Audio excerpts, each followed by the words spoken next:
Jonathan Meyers rolled his kayak down the narrow path that led to the edge of Silverpine Lake. The early morning fog clung to the surface like a soft blanket, broken only by the slow ripple of his paddle. This lake, nestled behind pine groves and shielded by rocky ridges, had been in his family since his grandfather built the cabin back in 1964. Few knew it existed. Fewer had ever stepped foot on its shores. Jonathan had returned to the property to escape the pressures of city life, unaware that the next few hours would push him into the center of a conflict he never invited. He had just reached the lakes center when the echo of voices carried across the still water. At first, he thought it might be hikers. Silverpine was private land, but occasionally people wandered through, thinking it was part of the neighboring HOA's nature trail. But as the voices sharpened, Jonathan made out words like trespassing and call the police. He turned his head. On the shoreline near his dock stood a woman in a pink jogging suit, a clipboard clutched in one hand, and a phone pressed tightly to her ear. The woman didn't wave or greet him. Instead, she pointed directly at him and shouted, "He's still on the water. He's refusing to leave. Yes, right now." Jonathan paddled toward shore, bewildered. He stepped out onto his own land just as the woman approached with two more people in tow, both middle-aged men wearing polo shirts with embroidered HOA badges. "You're not allowed to use this lake," the woman snapped before he could speak. "It's under HOA jurisdiction. Didn't you see the sign at the trailhead?" Jonathan blinked. "This lake is part of my property. I own this land." The woman laughed, but it was sharp and humorless. "Silverpine Lake is a shared community resource. You need HOA approval to use it." One of the men chimed in, "If you're not a dues-paying resident, you're trespassing." Before Jonathan could argue further, the wail of sirens cut through the forest. A sheriff's vehicle pulled up along the gravel road at the edge of the property. The deputy stepped out, a hand resting near his belt. "What seems to be the problem here?" he asked, glancing between the red-faced HOA group and Jonathan's calm stance by the water. "He's trespassing," the woman said quickly. "We've had issues with unauthorized access before. We want him removed." The deputy turned to Jonathan. "Do you have proof of ownership, sir?" Jonathan nodded and led him to the cabin. Inside, he pulled out a weathered folder from the drawer of an antique desk. The deed was clear. His grandfather had purchased the entire 25-acre parcel, lake included, decades ago. Jonathan's name had been added 5 years ago. The deputy took a long look, stepped outside, and made a call. After a few tense minutes, he returned. "Well," the officer said slowly, "these documents are valid, but the HOA folks are claiming their map includes lake access." Jonathan's jaw clenched. "Then they're mistaken." The officer exhaled. "I'm not here to make legal rulings. For now, let's keep things peaceful. All right, I suggest you stay off the lake until this is cleared up." The HOA group looked triumphant as they turned to leave, but Jonathan wasn't done. As he watched them walk back toward the trail, he noticed something strange behind the trees near the property line. A thin path curved out of view. Something about it felt used. Jonathan followed it with his eyes and felt the first pull of something deeper. This wasn't just a misunderstanding.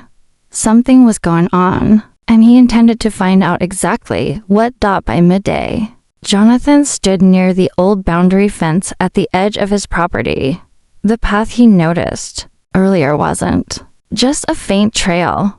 It was worn down by years of foot traffic-packed earth, crushed pine needles, even the occasional faded soda can. Someone had been using it regularly, and it led directly from the direction of the HOA's main road. He followed the path until he reached a crooked wooden sign half buried in ferns. The lettering was barely legible, but the words were unmistakable. "Community dock." HOA residents only. The sign leaned on a weathered post, its edges frayed from wind and time. Jonathan stood frozen for a moment, then turned around slowly, scanning the area. This wasn't just some forgotten trail. Someone had claimed part of his land, and not recently. This had been going on for years. As he made his way back to the cabin, a black SUV rumbled up the gravel drive. He recognized the man stepping out, the same one from earlier with the HOA badge on his polo. Another man joined him, older, holding a rolled-up set of maps under his arm. Without invitation, they approached. "We brought some documents to clear things up," the older man said, unrolling the maps on the hood of his car. "You see, back in '93, there was a reallocation of lake access. A trail was permitted from the HOA to the southern bank." Jonathan raised an eyebrow. "Permitted by who? Previous ownership." The man replied smoothly. "It was informal but honored. We've maintained it ever since." "Informal isn't legal," Jonathan said, his tone sharpening. The man smiled, but it didn't reach his eyes. "It was honored for nearly 30 years. I'm sure we can avoid unnecessary complications if we just keep that tradition going." Jonathan studied the map. It was a basic community layout, color-coded with lot numbers and green spaces. The lake had been conveniently shaded as shared recreation. There were no signatures, no official seals, just a diagram and some arrows. He looked up and met their gaze. "That isn't a legal boundary," he said. "I have the deed. The lake is mine." The SUV's door opened again. The woman from the morning stepped out, now holding a clipboard. "We've filed a formal complaint with the county," she announced. "You'll need to attend a compliance review next month." Jonathan's expression didn't change.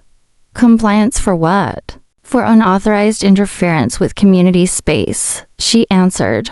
"You mean my lake?" he said. Her lips pressed tight, and she turned back toward the vehicle. Without another word, the group packed up and drove off, gravel crunching beneath the tires. Jonathan stood alone again, but the air felt heavier. A simple morning on the water had shifted into something larger. It wasn't just about property lines or misread maps. Someone had built a system based on access they were never granted. And now, with his return, that illusion was cracking. That night, he pulled out every file his grandfather had kept. Deeds, surveys, water rights. He spread them out across the long dining table like puzzle pieces. The lake, without question, fell fully within the Meyers property line. There had never been an easement, no signed agreement, no shared use declared in any legal record. But if that was true, if the HOA had no actual claim, then why were they so confident? Why had they involved the police? The next morning, Jonathan walked the perimeter of his land again, this time looking not just for signs of trespass, but signs of something being deliberately hidden. He hadn't expected to find what he did. A narrow camera mounted to a pine tree, pointed directly at his private dock. The lens stared back at him, unblinking. And suddenly, the situation no longer felt like a misunderstanding.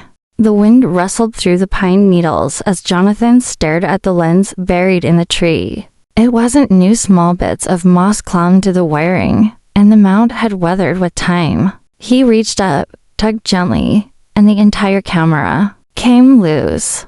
The wires were thin, fed into a plastic conduit that disappeared into the soil. Someone had gone through trouble to hide this. It wasn't amateur work. He carried the camera back to the cabin, his pulse steady but tight in his neck. Who exactly was watching his lake, and how long had it been going on? After some digging in the cabin's old workshop, Jonathan found a rusted spade and returned to the camera's base. He knelt and began to dig carefully around the conduit. 6 inches down, he struck plastic. A black utility box, sealed with tape and grime, was buried in the roots. He pried it out and opened the lid. Inside was a battery pack, a wireless transmitter, and a faded inventory label, HOA Security Unit 7. Back inside, he set it on the workbench and stared at it, unblinking. His mind reeled. This wasn't just an old trail and a rogue dock. Someone had actively monitored his property, perhaps for months, maybe years. Curiosity turned to determination. He grabbed his grandfather's topo map from the wall and laid it flat beside the camera. The map detailed the lake, the elevation, the ridges, and the boundaries. Jonathan marked where he'd found the hidden trail, the dock, and now the surveillance point. All three formed a straight line, cutting deep into his land from the HOAS side. After nightfall, he followed the trail again, but this time under a red-filtered flashlight. His boots crunched softly on leaves as he moved through the trees, eyes sharp for anything that didn't belong. The deeper he went, the more he noticed glow stick wrappers, an old lawn chair hidden under a camo tarp, and footprints leading in both directions. It was like stumbling across a secret campground nobody had told him about. Then he saw a dock. Not just any dock, but a wide, wooden platform with benches, paddle boat ties, and metal hooks embedded into the frame. It extended 10 feet into the lake from a side he rarely visited. On the edge, a solar lantern blinked faintly. The entire structure sat on his property. The realization struck like a thunderclap. He crouched and examined the decking. Weathered, but maintained. Some nails had been replaced. A bright red cooler rested on the far side, filled with sunscreen, bottled water, and bug spray. Clearly, someone had been here recently. A storage box, bolted into the far end, bore the HOA logo etched into a metal tag. Jonathan reached for his phone and began taking photos every inch of the dock, the storage box, the lantern, even the path leading back toward the trail. Proof. As he turned to leave, a sound froze him in place. Footsteps slow, deliberate, just up the hill. He ducked behind a tree, phone clutched tightly. A figure passed by not 20 feet from him, flashlight sweeping lazily across the ground. They paused near the dock, checked the cooler, then wandered off into the woods, whistling low. Jonathan waited until the sound faded. Then he slipped away silently, the same way he'd come, making sure to leave no trace. Back in the cabin, he locked the door and uploaded every photo to a private cloud folder. He couldn't sleep.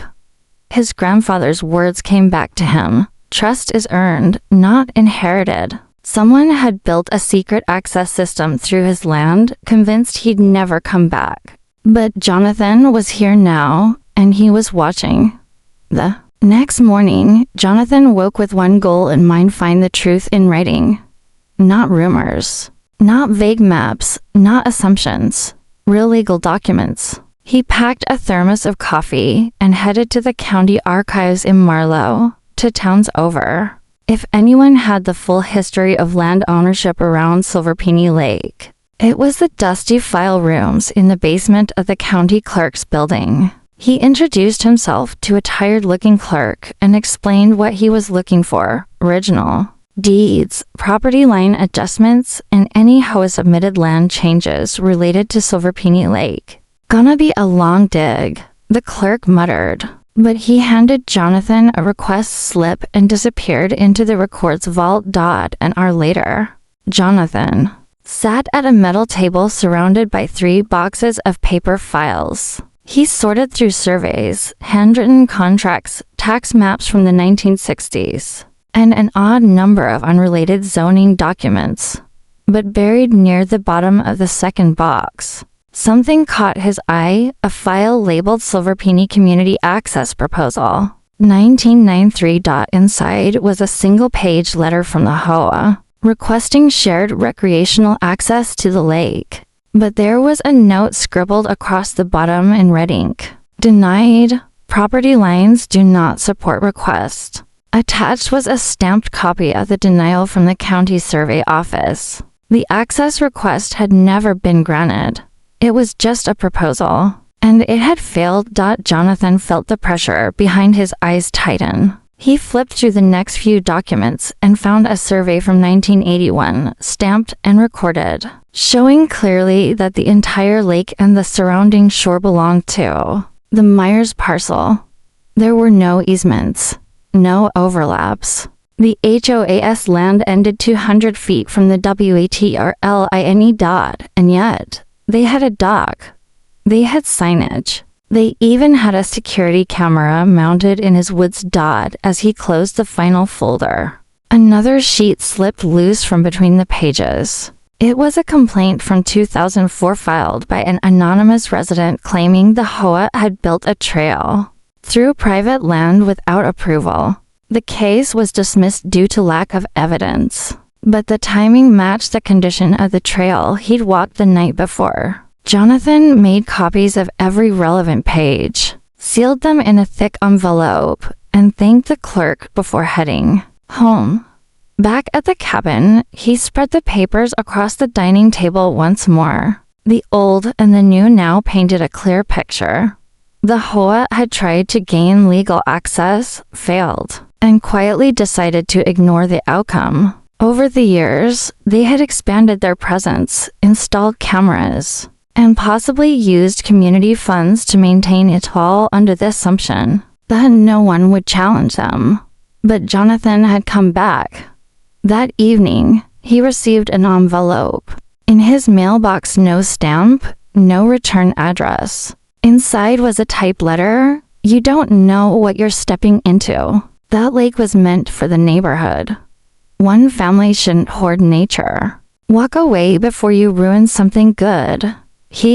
Read the note twice, no signature, no name, just an open threat wrapped in self-righteous language. He poured himself a drink, sat on the porch, and watched the lake. Everything in him said this wasn't random.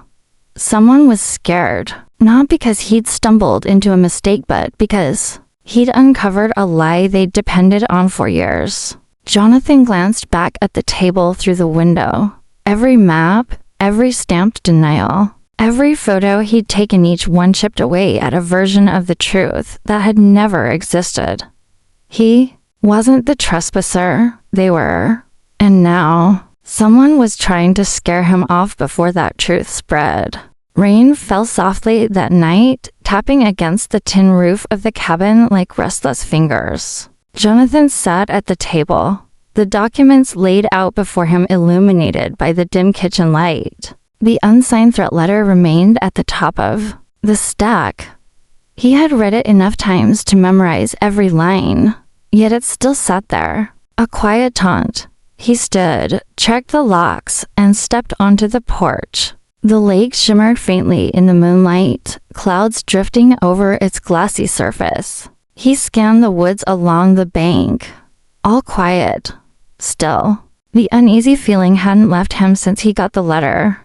Just after midnight, emotion activated. Floodlight blinked on. It cast a harsh beam over the trail that led to the dock. Jonathan froze. A shadow moved just beyond the reach of the light, slow, deliberate. He slipped back into the cabin, grabbed the flashlight and his phone, and returned to the porch without turning on any lights. He took the long path around through the trees, silent on the wet leaves, stepping only on roots and rocks. When he neared the trail's edge, he crouched behind a pine trunk. There, in the clearing, was a man in a rain jacket checking the contents of the red cooler on the illegal dock. Jonathan raised his phone and began recording. The man looked around, unaware. He was being watched. Then pulled something from his coat keys and unlocked the HOA storage box bolted to the dock. He rummaged inside, then removed a folded tarp and what looked like a laminated sign. He carried it back toward the trees and disappeared into the dark. Jonathan followed at a distance. Keeping low, the men moved confidently, not hesitating once. That meant he'd walked this route many times. When he reached the end of the trail, he vanished into the woods behind the HOA's walking path. The next morning, Jonathan reviewed the footage. The man's face had been briefly visible enough to recognize him. He was one of the HOA board members, the same one who'd confronted him with maps days earlier. Feeling both calm and resolved, Jonathan opened his laptop and created a folder labeled Lake Encroachment Evidence. He uploaded every photo, every video, every copied document. Then he emailed a copy to himself on a secure cloud server. Later that afternoon, he returned to the dock with gloves, a crowbar, and a bolt cutter. The cooler was gone, but the storage box remained. He pried it open, careful not to damage what was inside. Rolled up flags labeled HOA swim zone, laminated boating rules, a cash box, and a binder of resident names with dates and handwritten notes, usage logs. He didn't remove anything. Instead, he documented all of it with time-stamped photos, closed the box, and left a simple handwritten note inside. Private property. Do not return. As night fell again, Jonathan installed new trail cameras high, hidden, and aimed directly at the trail and the dock. Then he printed a large sign and planted it at the edge of the property where the illegal path began. Private land trespassers will be reported. The next morning, the sign was gone. In its place was a smaller, carefully staked plaque that read, HOA designated recreation zone, members only. Jonathan stared at it for a moment, then smiled grimly. This wasn't just about confusion anymore. It was a game, one they thought they could win by wearing him down. But they didn't know what he'd already uncovered, and they certainly didn't know what he was going to do next. Jonathan didn't wait for another visit. He made his move. The HOA's monthly meeting was set for the following Thursday evening at the community clubhouse. It was an open meeting, technically available to all residents in the area, even those not part of the association. He arrived 10 minutes early, dressed plainly in jeans and a flannel shirt, carrying a leather folder and a calm, unreadable expression. The room buzzed with quiet conversations as homeowners took their seats at the front. The board gathered around a long table, 6 members in total. At the center sat Carol Renshaw, the HOA president, the same woman who had called the police on him less than 2 weeks earlier. She glanced up and did a visible double take when she saw him enter. He sat near the back. After a few minor agenda items, Carol cleared her throat. Now, before we move into new business, I'd like to address the growing concerns surrounding lake access and recent misunderstandings. Jonathan stood before she could continue. If the board is willing, I'd like to offer a few clarifications. She opened her mouth to respond, hesitated, then gave a tight nod. You'll have 3 minutes. Jonathan walked to the front, placed his folder on the table, and began laying out documents one by one. This is the original deed to my property. This is a survey filed in 1981 showing that Silverpine Lake is entirely within the Meyers parcel. This, he held up another paper, is a county record showing the HOA's 1993 access proposal was formally denied. A low murmur rippled through the audience. Jonathan continued. Here's a photo of a dock built on my property. Here's a storage box with the HOA's name on it. And here, he flipped his phone around to show a video, is one of your board members entering that dock last night with a key to access private property without permission. The room fell silent. Carol sat frozen, fingers pressed together tightly. A voice from the audience broke the quiet. Wait, is that Barry? All heads turned toward one of the board members, who now looked like he wanted to sink through the floor. Another homeowner stood. We've all used that dock for years. We were told it was ours. Are you telling me it never belonged to the HOA? Jonathan's voice remained level. Yes, you were lied to. Carol regained her voice. This is being taken out of context. The prior owner, his grandfather, verbally agreed to let residents use the lake. We assumed that arrangement continued. Jonathan turned toward her. There's no record of any agreement. And verbal permissions don't transfer ownership. You built access infrastructure. You monitored my land. You spent HOA money on it, Ken. You proved that, she snapped. He held up a printed spreadsheet. Expense reports for community pond maintenance, including dock repair invoices, kayak rentals, and signage, all filed under discretionary funds, publicly available through the HOA financial portal. I have highlighted the relevant entries. Another wave of whispers rippled through the crowd. A man near the front, a homeowner in his 60s, stood. Slowly, my family moved here in '98. I asked about lake access when I bought in. I was told it was part of the HOA perks. If that's false, he turned to the board. That's fraud. Carol attempted to speak, but her words were drowned out by more homeowners rising to their feet, demanding explanations. The board descended into chaos, questions flying, voices raising, accusations mounting. Jonathan stepped away from the front table, collected his folder, and returned to his seat. He had done what he came to do. The lies were out.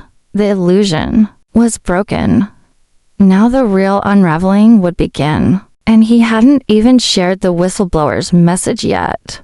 The morning after the meeting, Jonathan sat at his cabin table, watching the fog drift off Silverpine Lake. His phone buzzed with messages, most from homeowners he didn't know, thanking him or asking questions. But one number stood out. It had messaged him once before, with no name attached. The text simply read, "They're scrambling, ready to go public." Attached was a folder of scanned documents. Jonathan opened the files, one by one. At first, they appeared routine meeting, notes, emails about landscaping, budget spreadsheets. But halfway through the batch, everything changed. An internal email thread caught his attention. Subject line, Lake Access Narrative, Talking Points, sent by Carol herself. She had written, "Until someone proves otherwise, we'll continue treating the dock and trail as common ground. Jonathan Meyers doesn't have the resources to fight us in court." Another replied, "We can't disclose the 1993 denial. Residents will lose confidence."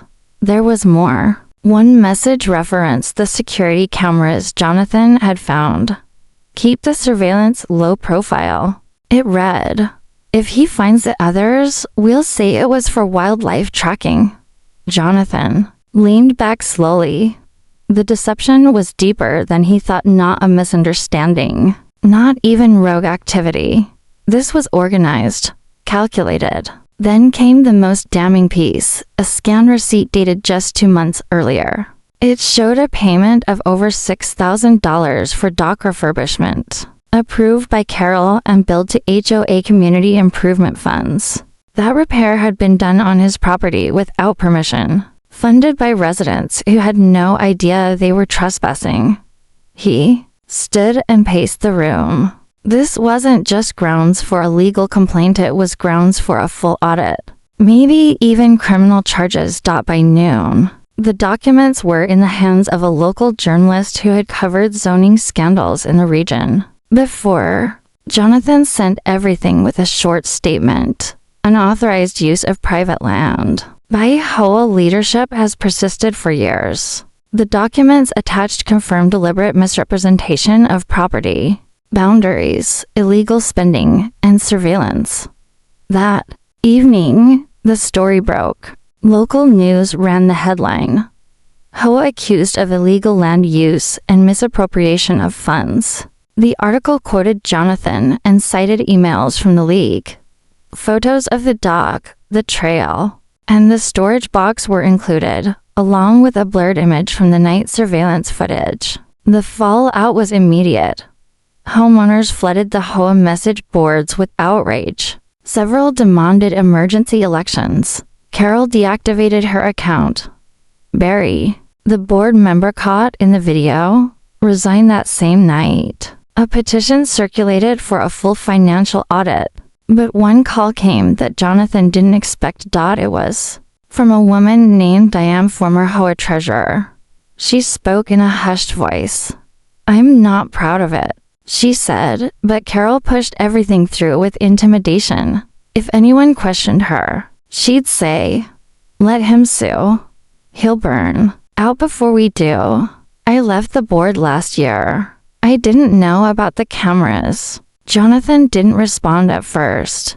"I've got more," she continued. "Early budget drafts, reimbursements that weren't approved, names of contractors she worked with off the books. I'll send them." He agreed, cautiously. "Why now?" "Because I've seen your grandfather's name on that deed since I moved in 20 years ago," she said. "We all knew. We just looked the other way." That night, Jonathan walked to the lake and stood on the edge of the dock. His dock. The wind stirred the water, and the sky above held the first stars of the evening. They had built their illusion on quiet theft. He had torn it apart with truth. But one twist still lingered, something the journalist had hinted at. A local developer had recently pulled out of a land deal with the HOA, citing sudden legal complications. Jonathan narrowed his eyes toward the dark ridge beyond the lake.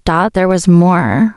The following week, Jonathan received a brown envelope slipped under his cabin door. No stamp, no return address, just his name in neat block letters. Inside was a legal summary, a brief cover note, and a printed contract. The contract was a draft agreement between the Silverpine HOA and a vacation property management firm called Blue Ridge Retreats. It outlined a deal in which the HOA would lease lake access rights to the company for seasonal short-term rentals, promising exclusive use of the dock and surrounding shoreline for guests. The compensation, a percentage cut to be deposited into a discretionary development fund. At the bottom of the agreement, typed but not yet signed, were the names of 3 people: Carol Renshaw, Barry Flynn, and a man Jonathan didn't recognize, Roger Geller, CEO of Blue Ridge Retreats. The date on the contract was just 2 weeks before Jonathan's return to the cabin.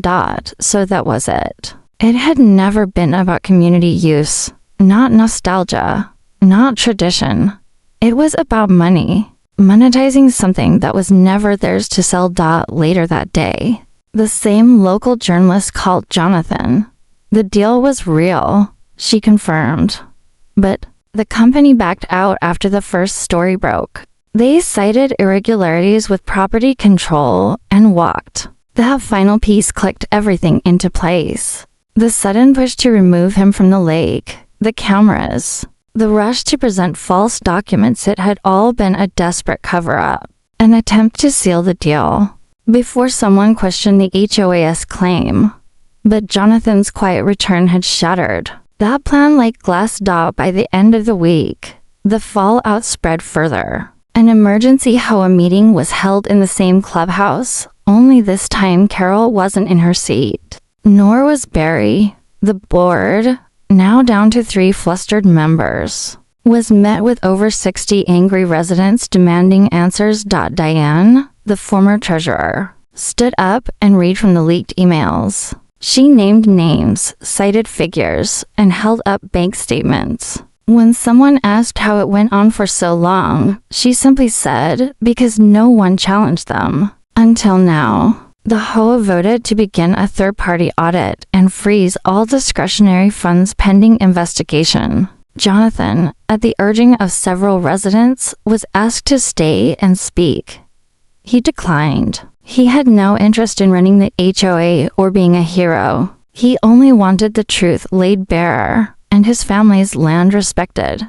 2 weeks later, he watched as contractors arrived to dismantle the unauthorized dock.